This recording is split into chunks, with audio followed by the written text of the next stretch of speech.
Baik, Assalamualaikum warahmatullahi wabarakatuh. Waalaikumsalam warahmatullahi Alhamdulillahirabbil alamin. Wassalatu wassalamu ala asyrafil anbiya'i wal mursalin wa ala alihi wa sahbihi ajma'in. Amma ba'd. A'udzubillahi minasyaitonir rajim. Bismillahirrahmanirrahim. Ya ayyuhalladzina amanu hal adullukum ala tijaratin tunjikum min azabin alim. Tu'minuna billahi wa rasuli wa tujahiduna fi sabilillahi bi amwalikum wa anfusikum. Dzalikum khairul lakum in kuntum ta'lamun. Shadaqallahul azim. Yang Bapak sayangi, anak-anak Bapak semua, yaitu pada pertemuan kali ini ya, melanjutkan pada pertemuan yang kemarin kita sudah membahas, maka hari ini kita masuk materi tentang materi sosiologi hukum yang di pertemuan yang lalu kita sudah membahas bagaimana materi-materi yang satu semester ke depan. Baik, di sini kita akan membahas beberapa hal. Yang pertama yaitu tentang pengantar ya, pengantar daripada apa itu sosiologi hukum.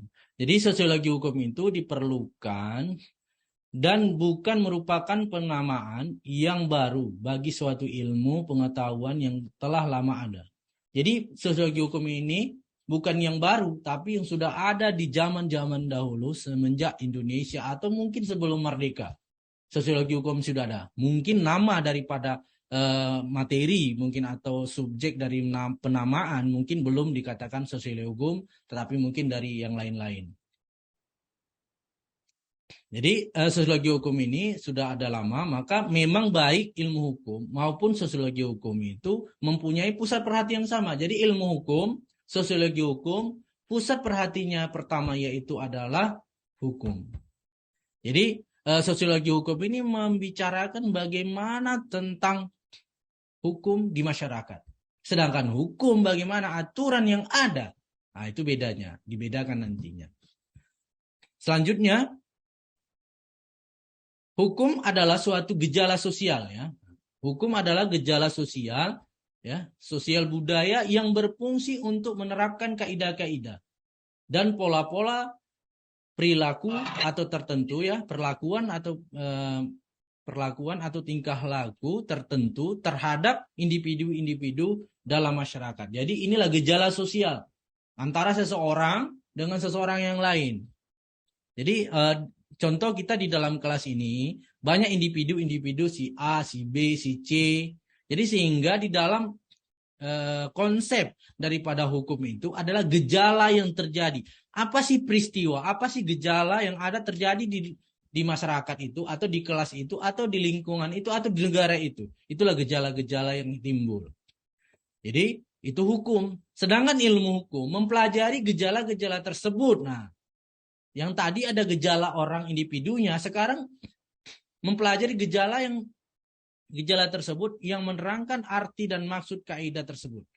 Sehingga kita gali lagi tentang kaidah atau gejala sosial tadi. Contoh, gejala sosialnya pemukulan, pembunuhan, apalagi merampok dan lain sebagainya. Itu gejala-gejala sosial. Sehingga di dalam ilmu hukum itu kita mencari arti-arti kaidah, pemahaman-pemahaman tentang bagaimana tingkah laku atau perilaku tersebut. Sehingga dapatlah kita ya menjadi seorang mengetahui bahwa peristiwa tingkah laku dalam masyarakat itu benar-benar adalah peristiwa hukum. Ya. Selanjutnya di slide selanjutnya ini pembagian kaidah-kaidah hukum yang berlaku di masyarakat harus tergolong ke dalam suatu ya klasifikasi yang sistematis. Jadi ada sistemnya. Sistematis tergolong ke dalam sistematis. Jadi pembagian kaidah aturan-aturan hukum itu ada pembagiannya, yaitu kita paham mungkin di dalam pembelajaran kewarganegaraan mungkin atau nantinya akan di dalam hukum tata negara akan dipelajari. Yang pertama itu apa? Undang-undang. Di bawahnya apa? Jadi hierarki atau golongan atau sistematis dalam kaidah-kaidah itu udah atur. Kalau di masyarakat ada namanya aturan masyarakat. Ada nggak Pak aturan di masyarakat itu bisa dilaksanakan? Ada. Dia tidak sebagai undang-undang, itu tidak sebagai aturan negara, tetapi di masyarakat itu dianggap itu sebuah peraturan. Banyak. contoh di adat, contoh di golongan, ada suku atau ras, sehingga apabila mereka melakukan, mereka harus diberi sanksi. Sehingga itulah terjadilah dari ada hukum tersebut. Jadi sebelum kita masuk ke dalam bagaimana itu sosiologi hukum, kita akan membahas terlebih dahulu tentang bagaimana hukum itu. Jadi sebelum kita masuk ke dalam sosiologi hukum ini, kita harus paham dulu hukum ini gimana. Hukum itu apa, sehingga kita dapat membedakan nanti antara hukum dengan sosial atau masyarakat. Yang pertama ini akan kita bahas, yaitu apa itu pengertian hukum? Hukum itu apa? Hukum pada umumnya diartikan sebagai keseluruhan peraturan atau kaidah dalam kehidupan bersama, ya, keseluruhan tentang tingkah laku yang berlaku dalam suatu kehidupan bersama yang dapat dipaksakan pelaksanaannya dengan suatu sanksi. Ya. Namun demikian, hingga sekarang belum diperoleh suatu pengertian hukum yang memadai dengan kenyataan. Jadi dalam pengertian hukum ini, suatu keseluruhan, ya, keseluruhan peraturan atau kaidah dalam kehidupan bersama, ya, tentang tingkah laku yang berlaku dalam masyarakat. Maka di situ timbullah sebuah sanksi apabila seseorang melakukan. Pak, apakah bisa kita artikan hukum itu sebagai perangkat alat untuk mengubah masyarakat? Boleh. Jadi karena pengertian hukum sebenarnya itu tidak bisa kita definisikan hanya satu pandangan. Karena banyak ahli hukum yang memberikan pandangan-pandangan hukum tentang pengertian hukum. Jadi hukum itu tidak mentok seperti yang Bapak bilang ini. Yaitu hukum adalah diartikan sebagai keseluruhan peraturan atau kaidah dalam kehidupan bersama. Keseluruhan tentang tingkah laku yang berlaku dalam suatu kehidupan bersama. Yang dipaksakan pelaksanaan dengan suatu sanksi. Bisa aja hukum adalah suatu perangkat alat untuk pengubahan dalam masyarakat sehingga masyarakat itu jauh lebih baik, teratur, dan nyaman. Nah, itu bisa saja. Karena banyak pengertian-pengertian hukum oleh para pakar ilmu hukum yang lainnya. Sehingga hukum sebenarnya itu bisa kita artikan menurut kita. Contoh anak-anak Bapak ini bisa memberikan pengertian hukum sendiri. Contoh, apa sih menurut pengertian hukum menurut kita gitu. Kalau ditanya, Pak, menurut Bapak sendiri apa sih pengertian hukum? Hukum itu adalah seperti aturan yang sehingga apabila Anda lakukan, Anda mendapat sanksi. Selesai. Begitu juga dengan anak-anak yang lain bisa memberikan pengertian hukum tersendiri. Itulah hukum, dia berkembang. Jadi sehingga setiap orang itu cara pandangnya memberikan pengertian hukum itu sangat beda. Bisa dalam sudut pandang ini, sudut pandang ini. Banyak perbedaan sudut pandang yang sehingga kita lihat dulu apa permasalahannya. Baru kita lihat secara hukumnya, oh ini yang kita pandang dari segi pidana, umpamanya, segi perdata, segi yang lainnya. Sehingga duduk masalah hukumnya itu memang duduk, bukan hanya selagi dia mukul, oh ini pidana, selagi dia mencuri ini perdata. Mencuri bisa pidana, sehingga apa? Karena dia melakukan kejahatan yang lain gitu. Bisa pencuri itu perdata? Bisa, merugikan, perjanjian, udah nanti lapor, udah perjanjian. Selesai. Masuk ranah perdatanya. Ya. Hal ini ya, kembali ke slide kita. Hal ini dikarenakan hukum memiliki banyak segi ya dan bentuk sebagaimana diungkapkan oleh banyak pakar-pakar ya. Salah satunya Limeyer ini bahwa hukum itu banyak seginya serta meliputi segala lapangan kehidupan manusia, menyebabkan orang tidak mungkin membuat suatu definisi hukum yang memadai dan konsep komprehensif. Jadi tidak ada satu orang pun yang bisa memastikan hukum ini tidak boleh tidak. Jadi setiap orang beda dalam sudut pandang memberikan pandangan hukum tersebut. Ya, banyak lagi ada ini Dr. Kis ini menyatakan bahwa hukum itu tidak dapat dilihat, ditangkap oleh panca indera, maka sukarlah untuk membuat suatu definisi tentang hukum memuaskan umum. Jadi tidak ada sesuatu pakar ilmu hukum mengatakan yang pengertian hukum sebenarnya ini gitu. Tapi dia melakukan pandangan saya dari segi ini adalah dari pandang seginya karena tidak ada dapat dilihat dan ditangkap maka oleh panca indera maka sukarlah atau samar atau tidak bisa kita pastikan bahwa pengertian hukum itu ini gitu loh. Selanjutnya ya. Sekalipun demikian, pengertian hukum perlu dikemukakan ya di sini sebagai titik tolak pembahasan selanjutnya. Nanti akan kita bahas lagi tentang bagaimana hukum itu. Ada tersendiri nanti, ada hukum masyarakat, hukum dengan kekuasaan dan lain-lain. Itu akan kita kupas banyak lagi akan kita kupas ya. Pengertian yang mungkin diberikan pada hukum ya, pada hukum itu ada beberapa ya hal yang kita bisa memberikan pandangan hukum itu. Ini ada beberapa hal yaitu 9 ya menurut Bapak ya. Hukum dalam arti ilmu bisa kita pandang apa itu hukum dari ilmu. Ini akan kita apa? Hukum dalam arti disiplin atau sistem ajaran tentang kenyataan. Hukum dalam arti kaidah atau norma. Hukum dalam arti tata hukum atau hukum positif tertulis. Hukum dalam arti keputusan pejabat.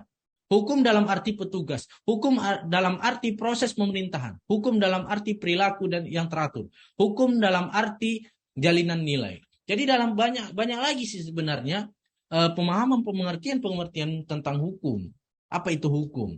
Jadi kalau kita bahas di sini contoh, hukum ini ada hukum dalam arti tata hukum atau hukum positif tertulis. Apa itu hukum positif tertulis di Indonesia? Contoh undang-undang kita tertulis, selesai. Undang-undang, Perpu, apalagi Perda, Kepres, peraturan presiden, Ketmen, dan lain sebagainya. Sampai kita namanya ada peraturan desa, Kepdes, atau peraturan kepala desa. Sehingga banyak hal yang harus kita pandang dari dalam segi hukum. Jadi kita nggak bisa memandang hanya dalam segi satu sisi. Jadi kita lihat apa objeknya, apa halnya yang harus kita lihat. Oh, saya lihat dari pandang sudut ilmu. Oh, saya pandang dari sudut hukum tertulis. Oh, saya hukum daripada petugas. Contoh, polisi. Ini ada poin ke-6, itu dalam arti petugas. Kita katakan polisi, jaksa, hakim, apalagi pengacara atau advokat. Dia akan bertugas memandang hukum dalam segi petugas. Jadi dia melihat bahwa dia sebagai advokat, dia sebagai jaksa, dia sebagai hakim, dia melihat hukum itu seperti itu. Jadi dia jangan memandang dari segi hukum dalam masyarakat gitu, proses pemerintahan dan lain sebagainya. Dia melihat dari segi tugasnya, jadi aturan-aturannya. Banyak hal sih sepertinya contoh-contoh yang mungkin di lingkungan kita. Contoh anak-anak Bapak dari rumah ke kampus, ini gimana gitu? Dari rumah ke kampus, mungkin dari kampus ke rumah ada peristiwa-peristiwa yang kita lihat, oh ini peristiwa hukum. Kita pandang dari segi apa? Nah, inilah dia poin-poin pengertian hukum, paling tidaknya ini yang bisa kita lakukan. Selain pengertian yang Bapak sebutkan tadi ada 9 tadi, dimukakan beberapa pendapat para ahli ya. Para ahli ada Van Vollenhoven, ada yang lainnya. Bahwa hukum ya, ini Van Vollenhoven ini mengatakan hukum ya, ini salah satunya. Hukum adalah suatu gejala dalam pergaulan hidup yang bergolak terus-menerus dalam keadaan bentur dan membentur tanpa hentinya dalam gejala-gejala lainnya. Jadi dalam pandangan Van Vollen ini mengatakan hukum itu adalah pergaulan kehidupan gitu. Contoh kita di dalam kelas bagaimana pergaulan kita. Interaktur, membentur, baik. Nah itulah benturan antara, apa arti bentur-membentur itu? Kita memerlukan satu dengan yang lainnya. Ya, kita membutuhkan satu dengan lainnya sehingga kita tidak bisa hidup sendiri. Karena sosial itu tidak bisa sendiri. Lebih dari satu orang, minimal 2 orang. Maka dikatakanlah dia sosial. Tapi kalau satu orang pamannya kita hidup di rumah sendiri, tidak ada orang satupun, itu kita tidak juga bersosial. Contoh kita, apakah Anda bersosial di masyarakat? Oh, enggak. Contoh, anak-anak Bapak mungkin yang laki-laki, ada pertemuan-pertemuan Karang Taruna, apalagi ada remaja masjid dan lain sebagainya. Berinteraksi enggak gitu. Karena kita memerlukan orang lain gitu. Jadi dalam Van Vollenhoven ini mengatakan hukum itu adalah pergaulan hidup, ya. Demikian juga ya Sudiman ini mendefinisikan hukum ya gejala sebagai pikiran. Nah, ini lagi. Dia pikiran atau anggapan orang tentang adil dan tidak adil mengenai hubungan antara manusia. Dia memandang hukum ini, hukum ini enggak adil atau adil. Ini belum adil ini. Kenapa? yang satu orang itu masih belum punya kereta, yang sebelah lagi rumah yang udah punya kereta. Kerjanya sama. Contoh, ini guru, kok satu punya kereta yang satu enggak. Dia memandang ini ketidakadilan. Sehingga negara wajib mensamaratakan. Tapi di dalam halnya keadilan itu setiap orang itu berbeda. Tidak bisa kita paksakan keadilan seseorang dengan seseorang yang lain. Contoh, kalau kita bilang tadi, rumah kita ada 3 rumah, di sebelah kita ada rumah satu dan sebelah satu kiri satu kanan satu. Yang kiri mempunyai sepeda motor atau mobil, yang kanan tidak mempunyai dengan pekerjaan yang sama. Tapi kita lihat dulu peristiwanya apa di dalam rumah itu. Contoh, mungkin anaknya lebih dari 5. Yang sini anaknya 1. Atau kebutuhan yang ini, kebutuhannya hanya sekedar makan, selesai. Jadi dia bisa beli mobil. Yang ini kebutuhannya banyak sekali. Sehingga kita tidak bisa memutuskan bahwa adil tidak adil itu dalam pandangan kita.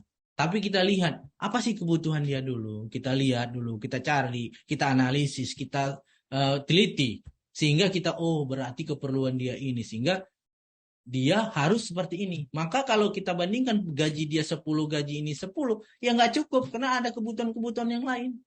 Ya, adil tidak adil itu tidak bisa kita pandang definisinya hanya sekilas saja. Tapi harus kita cari analisis, kita cari dulu penelitian-penelitian atau temuan-temuannya sehingga kita dapatlah memutuskan bahwa adil atau tidak adil itu bagaimana.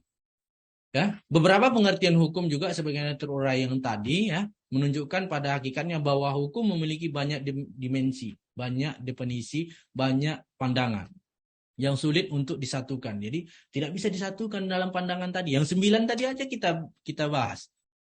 Ada petugas, ada pemerintahan, dan ada yang lain-lain. Sehingga inilah yang harus kita pelajari atau kita harus memahami bagaimana sosiologi hukum ini hidup di masyarakat ini. Apa gunanya kita belajar di sosiologi hukum tetapi tidak bisa menghidupkan sosiologi hukum di dalam masyarakat ya. Secara garis besar ya, pengertian hukum ya dapatlah dikelompokkan menjadi beberapa ya. Ada beberapa, ada 3 dan ada mungkin banyak sih. Cuma di dalam ini Bapak angkat ya.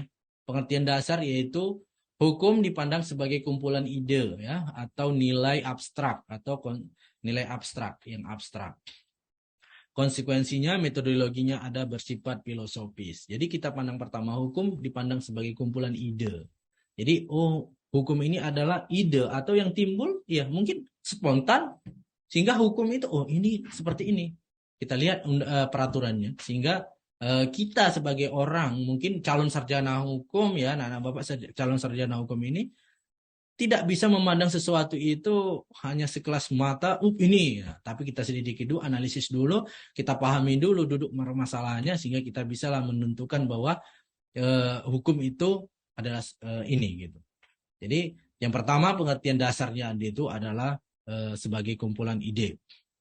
Yang kedua, ya hukum dilihat sebagai suatu sistem peraturan ya. Yang pertama tadi ide, yang ini sebagai sistem peraturan. Jadi sistemnya udah ada di peraturan kita. Contoh peraturan kita. Contoh, ya mungkin kita sering melakukan pelanggaran yang mungkin ini sepele, tapi ini sering kita lakukan. Banyak ini. Contoh ya, yang sering kita ini di lampu merah. Di lampu merah ini sering kali ini kita melakukan kesalahan atau kejahatan hukum. Mungkin kita sepele, nggak ada polisi di sini. Lampunya masih merah kita udah jalan atau lampu kuning kita lampu hijau kita berhenti dan lain sebagainya. Dan kita di jalan mengambil jalan orang. Bagaimana kita jalannya kalau kita sebelah kiri itu mau kemana, sebelah kanan itu mau kemana, kita kan ada aturan di dalam lalu lintas. Sehingga ini harus kita pahami. Sering terjadi sesuatu peristiwa hukum sehingga kita sepele, udahlah bisanya nggak nampaknya. Apalagi sekarang sistem udah etle ya, apalagi di Medan ini udah etle. Jadi sehingga di fotonya selesai. Jadi nanti waktu kita ngurus pajak, ngurus perpanjangan STNK, udah ada tagihan. Anda melanggar ini, bayar ini denda, bayar ini. Hati-hati. Jadi sehingga inilah gejala-gejala. Jadi itu udah tersistem. Ada aturannya yang sudah dibuat oleh pemerintah. Jadi sehingga kita paham ya. Yang ketiga sebagai sarana alat. Nah ini, sebagai sarana, sebagai alat, sehingga kita bisa memahami ya, bisa memahami bagaimana konsep-konsep daripada hukum tersebut. Yang pertama tadi adalah ide, yang kedua sistemnya teratur, sistem peraturan, yang ketiga adalah sebagai alat atau sarana tentang bagaimana sih hukum itu kita pelajari. Jadi mungkin ada beberapa hal mungkin anak-anak Bapak yang perlu didiskusikan atau ditanyakan mungkin, atau yang lain sebagainya lah yang mungkin kita pahami daripada bagaimana sih hukum sebenarnya. Karena di dalam ini ada, bagi sosiologi ini ya, sebelum Bapak kasih pertanyaan atau Bapak buka diskusi, ini ada kita bahas tentang pengertian sosiologi ya. Pengertian sosiologi ini banyak sekali ya, pakar-pakar sosiologi ini paling tidaknya hanya sekedar yang sekilas yang kita akan pahami, kita bandingkan dengan hukum tadi.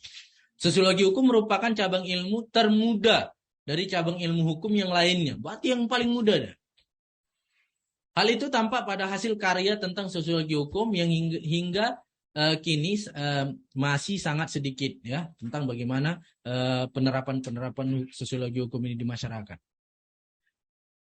Hal ini dikarenakan ekstensi sosiologi hukum sebagai ilmu yang baru yang berdiri sendiri banyak ditentang oleh para ahli, baik ahli hukum maupun ahli sosiologi. Banyak ini yang ditentang-tentang, sehingga peran sosiologi hukum di masyarakat ini tidak begitu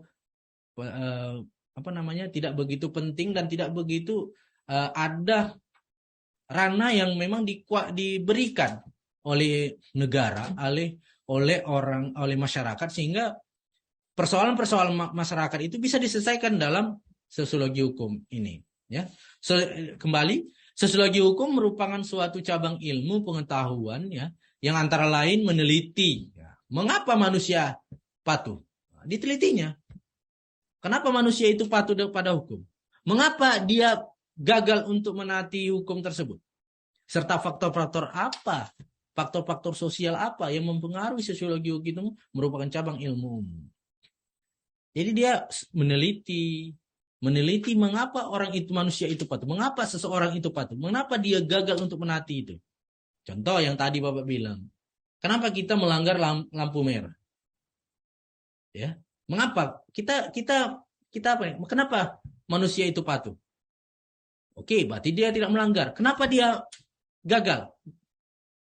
Tidak mentaati hukum, berarti dia tidak patuh. Maka inilah kita meneliti, kita mencari lain sebagainya, sehingga kita dapat memahami hal-hal dengan persoalan sosiologi hukum.